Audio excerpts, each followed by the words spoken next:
Assalamualaikum warahmatullahi wabarakatuh. Bagaimana kabarnya hari ini? Semoga semuanya dalam keadaan sehat ya. Baiklah, bertemu lagi dengan Bunda. Sebelum kita memulai pembelajaran, alangkah baiknya kita membaca basmalah terlebih dahulu. Bismillahirrahmanirrahim. Untuk pertemuan kali ini kita akan belajar ilmu pengetahuan alam atau IPA, yaitu tentang otot, fungsi rangka manusia, kelainan dan penyakit pada alat gerak manusia. Bagian D, otot. Otot merupakan bagian tubuh yang penting. Gerak tubuh kita ditentukan oleh sistem rangka dan otot. Otot merupakan alat gerak aktif yang menggerakkan tulang sehingga kita dapat bergerak. Otot bekerja dengan cara kontraksi dan relaksasi. Yang pertama adalah sifat gerak otot pada manusia. Jadi, sifat gerak otot pada manusia ini ada dua. Yang pertama adalah otot antagonis. Otot antagonis merupakan dua otot atau lebih yang bekerja pada suatu sendi dan saling berlawanan arah sehingga gerakannya saling menghambat. Contohnya, pada otot lengan atas yang berfungsi menggerakkan lengan bawah. Sifat gerak otot yang kedua adalah sinergis. Otot sinergis merupakan dua otot atau lebih yang bekerja pada satu sendi dan saling membantu sehingga memberikan gerakan searah. Yang kedua adalah jenis-jenis otot pada manusia. Jenis-jenis otot pada manusia ada 3. Yang pertama, otot lurik. Silahkan kalian lihat gambar otot lurik. Otot lurik disebut juga dengan otot rangka karena menempel pada rangka.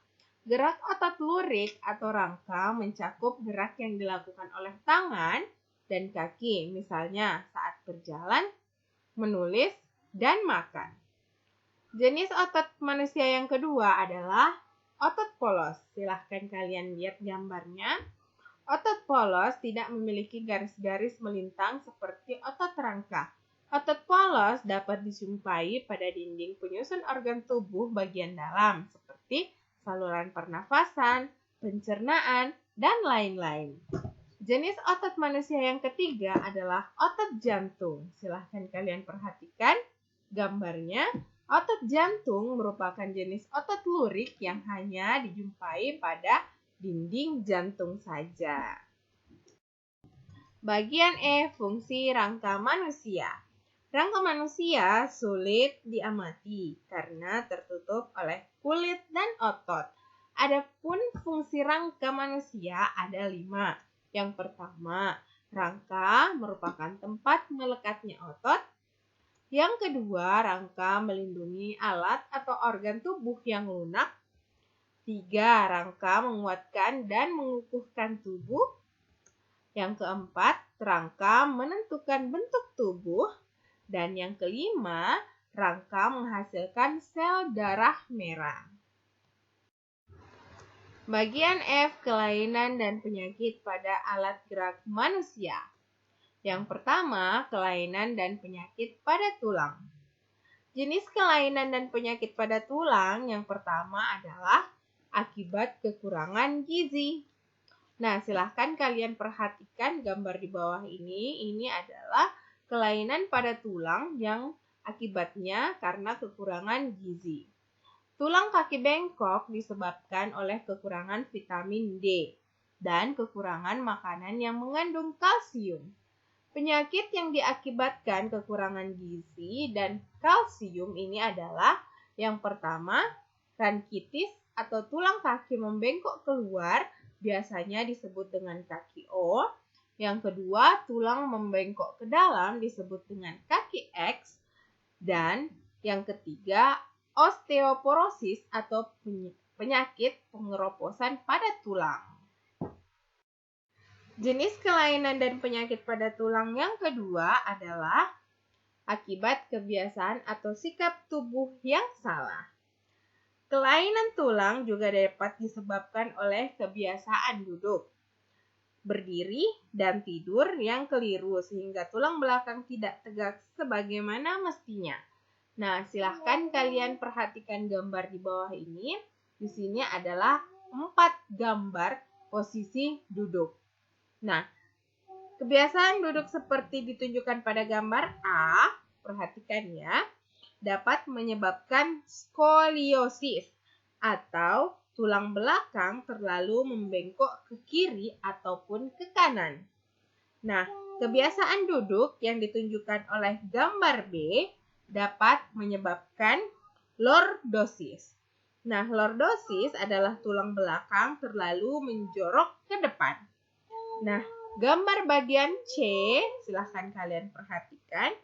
Kebiasaan duduk seperti ditunjukkan pada gambar C dapat menyebabkan kifosis, yaitu tulang belakang terlalu menjorok ke belakang sehingga badan menjadi bungkuk. Nah, yang paling benar adalah duduk seperti gambar bagian D.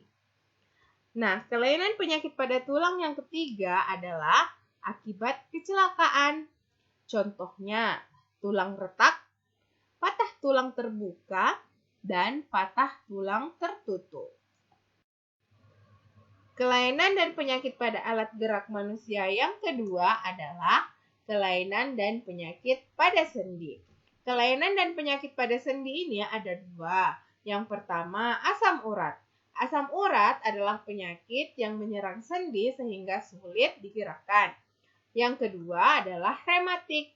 Rematik adalah penyakit yang menyebabkan otot penggerak sendi sering mengalami kekenjangan. Nah, kelainan dan penyakit pada alat gerak manusia yang ketiga adalah kelainan dan penyakit pada otot. Kelainan pada otot yang pertama adalah nyeri otot. Nyeri otot disebabkan karena pembengkakan jaringan penghubung otot. Yang kedua, polio. Polio ini biasanya menyerang anak-anak. Anak-anak yang menderita penyakit ini akan mengalami kelumpuhan. Yang ketiga, kram. Biasanya terjadi karena aktivitas otot yang berlebihan, cuaca dingin, dan ketidakseimbangan air dan ion dalam tubuh. Yang keempat adalah keseleo. Keseleo dapat menyebabkan tendon putus. Keseleo ringan dapat diatasi dengan pemijatan. Nah, kita juga harus melakukan perawatan pada rangka. Cara untuk merawat rangka kita yang pertama adalah berhati-hatilah saat melakukan gerakan ketika bekerja ataupun berolahraga. Yang kedua, makanlah makanan yang bergizi. Yang ketiga, berolahraga secara teratur. Yang keempat, duduk dengan posisi yang benar. Dan yang kelima adalah tidak membawa beban terlalu lama. Nah, inilah cara perawatan rangka yang benar. Nah, setelah kalian mendengarkan penjelasan Bunda, tugas kalian adalah kerjakanlah tugas kalian ini pada buku catatan kalian dan jawab pertanyaannya berdasarkan bahan ajar. Soal yang pertama adalah tuliskan 3 jenis otot manusia. Yang kedua, tuliskan 5 fungsi rangka manusia. Dan yang ketiga, tuliskan 5 perawatan pada rangka manusia. Nah, sampai di sini dulu untuk pertemuan kita kali ini. Semoga mudah kalian pahami ya. Dan marilah kita tutup pertemuan kita ini dengan bersama-sama membaca hamdalah. Alhamdulillahirabbil alamin. Dan Bunda tutup dengan ucapan wassalamualaikum warahmatullahi wabarakatuh.